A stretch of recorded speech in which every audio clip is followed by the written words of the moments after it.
Hello and welcome to the channel. Today we are going to fit a new front fender to the sexy old Transalp because I had a minor accident the other day. Short background, the Transalp is fitted with the original front fender, which is for sand, and I'm here in southeast Bulgaria where the dirt roads are mainly clay, and the clay packs up the tires like crazy, even if I'm on meters EO9s or whatever they're called, trail enduro or something. And actually the other day I had 2 crashes because the front wheel locked up. So now I decided to remove the old fender and fit another one. The one I've got is for a CRF 450. And so in this video we're going to see if we can make it fit on the good old Transalp. So sit back and enjoy. So as we can see here, just a mock-up with a little bit of toilet paper. But I'm going to see if I can make this CRF front fender fit. And then we have to get rid of the old one, which I actually broke when I tried to clear it of mud. But you can see that in another video on the channel. The link should be here, or you can find it on the channel, one of the newer videos.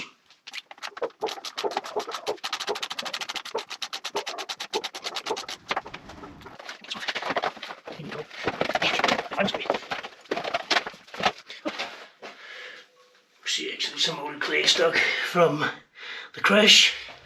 You can see the old mud guard here where it was breaking the tire. Now I'm not exactly sure if I should leave this brace on, if it supports the forks, or if I should remove it. But it looks pretty ugly, so if I leave it, so I think we'll try to take it off and then fit the motocross fender. So that's the brace off and the fender off, and then we have some kind of plate up here to take the turbulence, so I think we will remove that.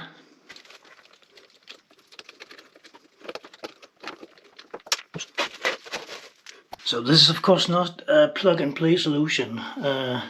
We have these 4 holes here, and in between here 70 millimeters. And up here we have these 2, and that's all, and they are 50 millimeters apart.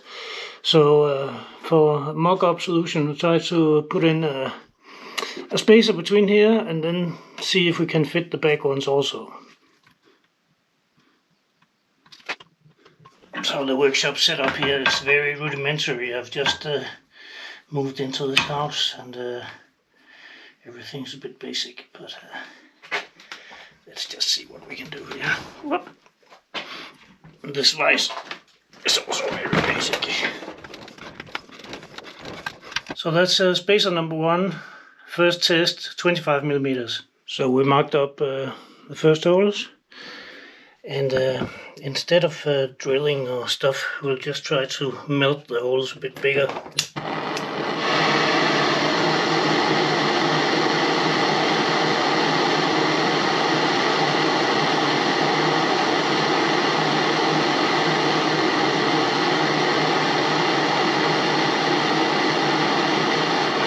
Puff, puff.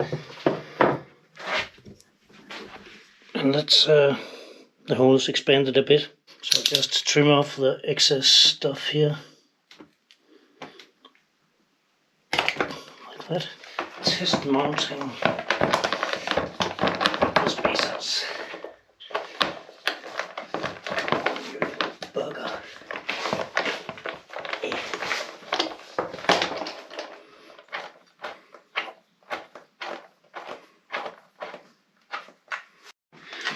So this is the first mock-up.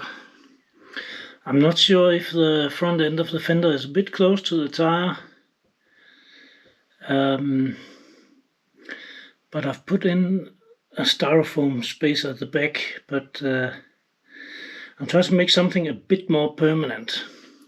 So now it's the next day, and I didn't finish yesterday. So let's See, I think I'm going to try to fit something into this hole and put in a screw there and a spacer, and then we'll make like a triple clamp. So I don't have a lot of fancy materials, so it will probably be a wooden plug or something. Let's see what I make up. So I've fabricated this little plug that I'm going to knock up into the steering head, whatever I call it. But before I do that, I'm just going to cut it down on the right length, maybe 5 centimeters, and then I'm going to drill a 5mm hole inside so I can screw in a 6mm screw. Plug done, 5mm hole, and now we can just use that as a kind of a nut and jam this wood thingy up the triangle.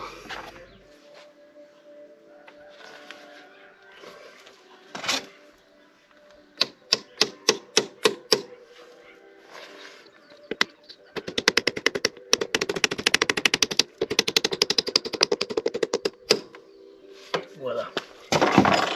So I had to redo the speedometer cabling one more time, and I'm not too satisfied with it, but this is the solution for the moment. Otherwise I have to get a longer cable. So it's been routed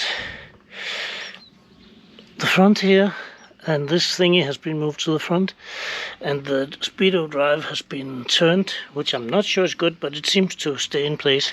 So now at least the front wheel can turn without stretching the cable too much. Or actually it doesn't really stretch it. So so that will be the end of this video, and if I come up with a better idea, I'll probably make a new one. But looks nice and won't pack with mud, so problem probably solved. So thanks for watching, and be safe, and bye bye.